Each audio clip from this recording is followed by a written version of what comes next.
Halo panen alamiah, di sini saya akan menjelaskan mengenai kelainan pada embrio. Yang pertama yaitu UGR atau Intrauterine Growth Restriction, suatu kondisi yang menyebabkan pertumbuhan janin terhambat. UGR ditandai dengan ukuran dan berat janin yang tidak sesuai dengan usia kehamilannya. UGR dibagi menjadi dua. Yang pertama yaitu UGR simetris. Pertumbuhan janin pada kondisi ini terhambat dengan ukuran setiap bagian tubuh yang proporsional, di mana semua bagian tubuh janin yang mengalami UGR berukuran kecil, termasuk ukuran organ dalam tubuhnya. Yang kedua, UGR asimetris. Pertumbuhan janin pada kondisi ini terhambat dengan ukuran tubuh yang tidak proporsional. Salah satu bagian tubuh janin, seperti ukuran kepalanya normal dan sesuai dengan usianya. Akan tetapi, tubuh yang lain berukuran lebih kecil.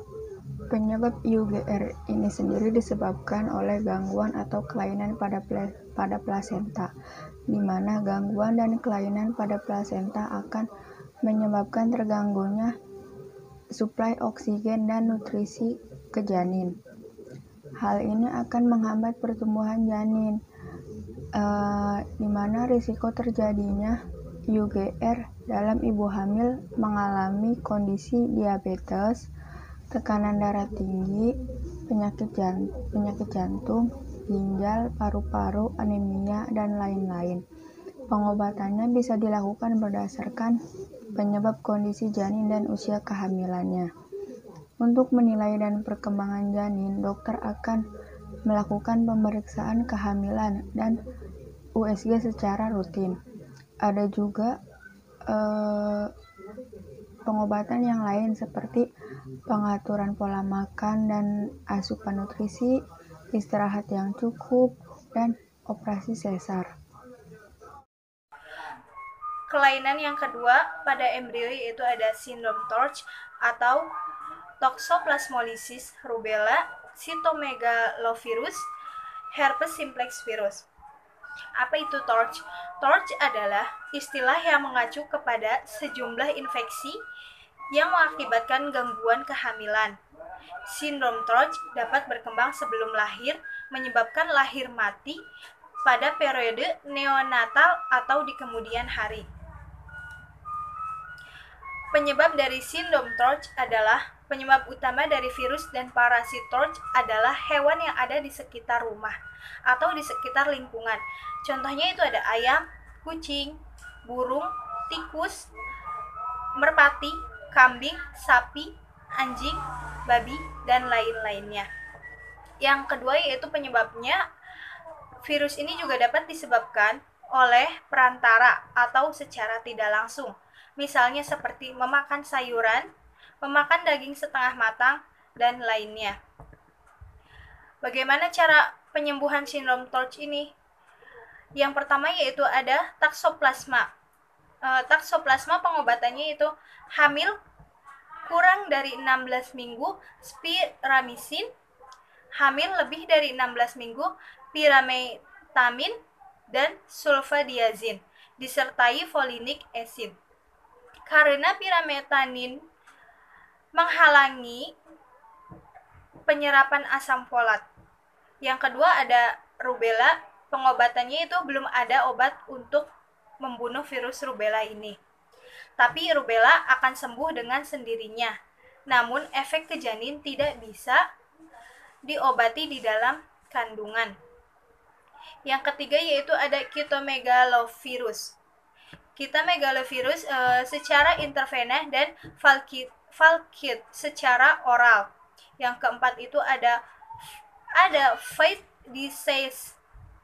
Pengobatannya itu biasanya tidak perlu diobati, tapi untuk orang dengan daya tahan tubuh yang sangat lemah, imunnya lemah, itu bisa diberikan antibodi imun globulin secara intravena.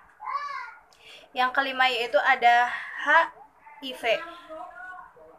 Yang fifth disease pencegahannya itu jaga kebersihan dan rajin mencuci tangan. Pengobatannya itu biasanya tidak perlu diobati, tapi untuk orang dengan daya tahan sangat lemah atau imunnya sangat lemah bisa diberikan antibodi imunoglobulin secara intravena. Baik, di sini saya akan melanjutkan mengenai kelainan yang ketiga, yaitu ada kongenital. Kelainan kongenital atau kelainan bawaan adalah kelainan yang didapatkan sejak lahir. Kondisi ini disebabkan oleh gangguan selama masa tumbuh kembang janin dalam kandungan. Kelainan kongenital dapat menyebabkan bayi lahir dengan kecacatan atau gangguan fungsi pada organ tubuh atau pada bagian tertentu. Nah, kelainan kongenital ini disebabkan oleh beberapa faktor. Yang pertama itu faktor genetik. Setiap sifat genetik yang menentukan bentuk dan fungsi organ tubuh dibawa oleh kromosom. Kemudian faktor yang kedua itu faktor lingkungan. Paparan radiasi atau zat kimia tertentu pada ibu hamil seperti pada pestisida, obat, alkohol, asap rokok, dan merkuri dapat meningkatkan risiko bayi mengalami kelainan bawaan. Kemudian faktor yang ketiga ialah gizi ibu selama hamil. Diperkirakan sekitar 94% kasus kelainan bawaan yang ditemukan di negara berkembang terjadi pada bayi yang dilahirkan oleh ibu dengan gizi buruk selama hamil. Kemudian faktor yang keempat atau faktor yang terakhir ialah faktor kondisi ibu hamil. Saat hamil ada banyak kondisi atau penyakit pada ibu yang bisa meningkatkan risiko janin di dalam kandungannya untuk mengalami kelainan keturunan atau kelainan kongenital ini. Penyembuhan kongenital. Kelainan bawaan dapat dideteksi sejak janin masih di dalam kandungan.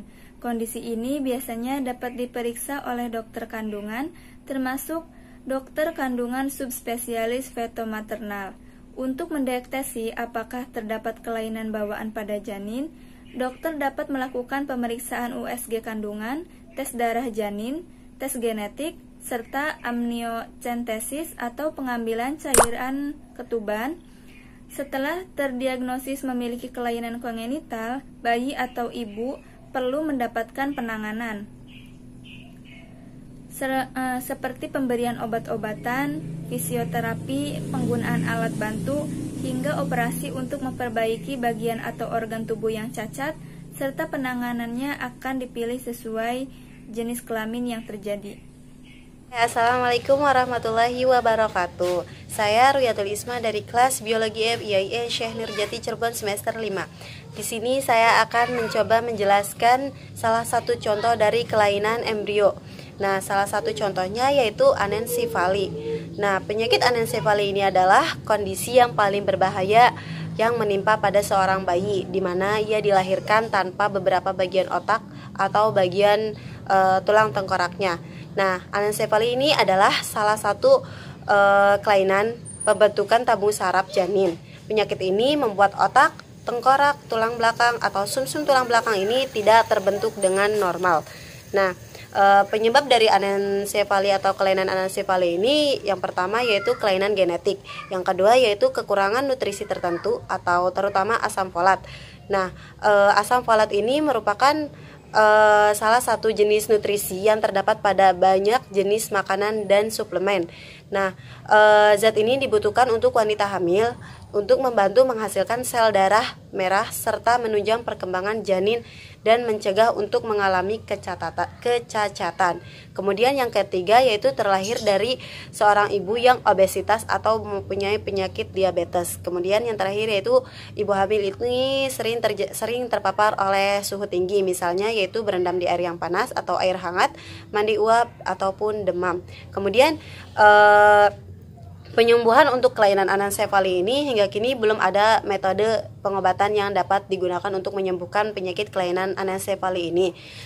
Hampir semua bayi yang menderita kondisi ini akan meninggal dunia dalam waktu beberapa jam atau beberapa hari setelah ia dilahirkan. Oleh karena itu, langkah pencegahan dari anencefali ini merupakan hal yang sangat penting untuk dilakukan seorang ibu hamil.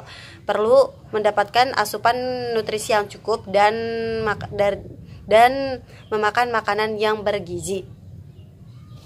Assalamualaikum warahmatullahi wabarakatuh. Nama saya Dinda Rizky Prastika. Di sini saya akan melanjutkan presentasi ke selanjutnya, yaitu penyembuhan anesefali.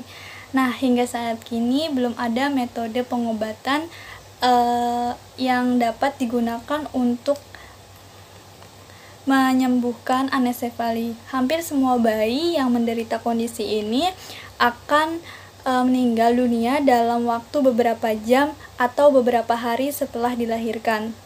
Langkah pencegahan pada anesefali merupakan hal yang sangat penting untuk dilakukan seorang ibu hamil. Perlu mendapatkan asupan nutrisi yang cukup dan makanan yang bergizi seimbang, khususnya makanan yang kaya akan asam folat. Nah, selanjutnya yaitu higroma kistik. Nah, higroma kistik ini merupakan gejala abnormal yang terjadi pada leher dan kepala bayi. Biasanya berupa benjolan yang lama-lama akan semakin membesar. Seiring dengan berjalannya waktu, higroma pada umumnya sudah dialami bayi sejak dalam usia 9 minggu sampai 16 minggu di dalam kandungan. Terdapat 2 faktor penyebab dari higroma kistik ini, yaitu faktor lingkungan dan juga faktor genetik atau keturunan. Yang infeksi virus dari ibu ke bayi serta penggunaan obat-obatan terlarang dan alkohol selama masa kehamilan diyakini sebagai sebagian kecil penyebab terjadinya kista higroma ini. Nah, penyembuhan higroma kistik ini higroma kistik ini tidak dirawat saat bayi berada di dalam rahim. Sebaliknya, dokter Anda akan memantau kesehatan bayi Anda dengan secara cermat. Higroma kistik yang ditemukan pada awal kehamilan terkadang hilang sebelum lahir. Mungkin juga solusinya itu Anda perlu menjadwalkan persalinan di pusat medis besar jika ada komplikasi pada saat kelahirannya. Mungkin itu saja dari kelompok 5 yang dapat kami sampaikan. Kurang lebihnya mohon maaf. Wassalamualaikum warahmatullahi wabarakatuh.